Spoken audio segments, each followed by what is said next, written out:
केतवा जोताई बाबा ककरिबो आवे नहीं जानीती ताकि मीठ नहीं जानीती ताकि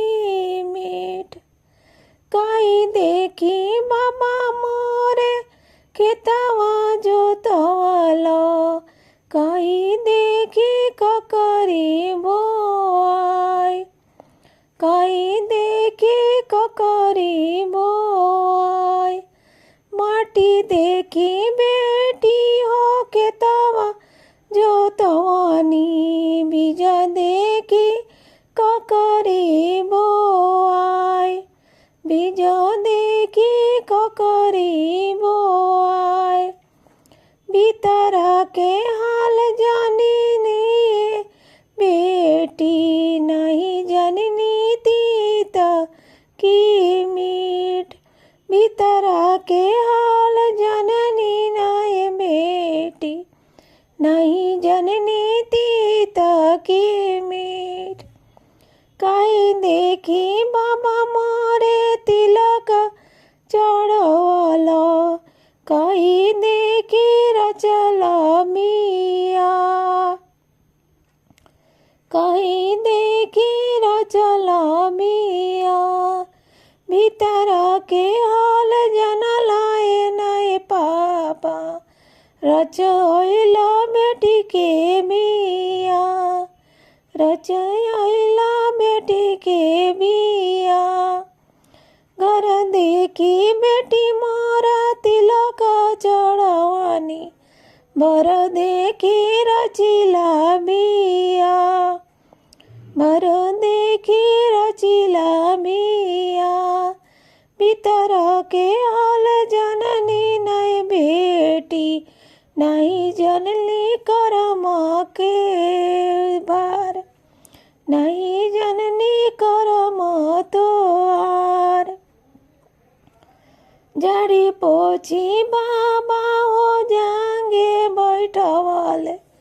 पूछे लगले ससुर के हाल पूछे लगले ससुर के हाल कवन सोमन सुख पवलु ए बेटी हमरो से दे तू बतलाए हमरो दे तू बतलाए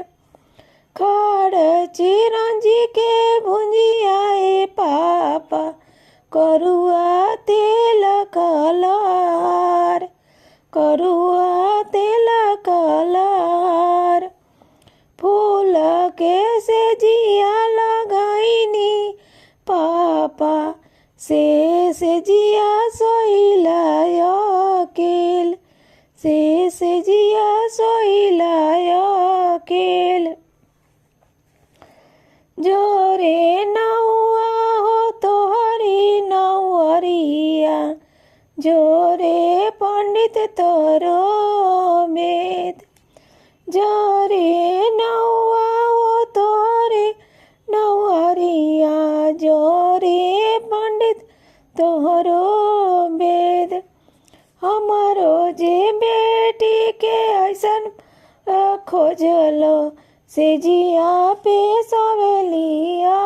केल से जिया पे सवेलिया केल इतना वचन जब सुनली कवन बेटी नैना से गिरे लालोर नैना से गिरे लालोर अरे ये नौआ हो तोहरी नौअरिया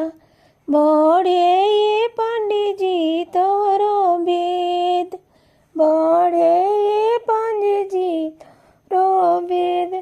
हम तो दोष देबो अपना कर्मवा के नहीं होवे केहू के कसूर नहीं होवे केहू के कसूर करम तो लिखनी जे ब्रह्मा से विष्णु ये होवे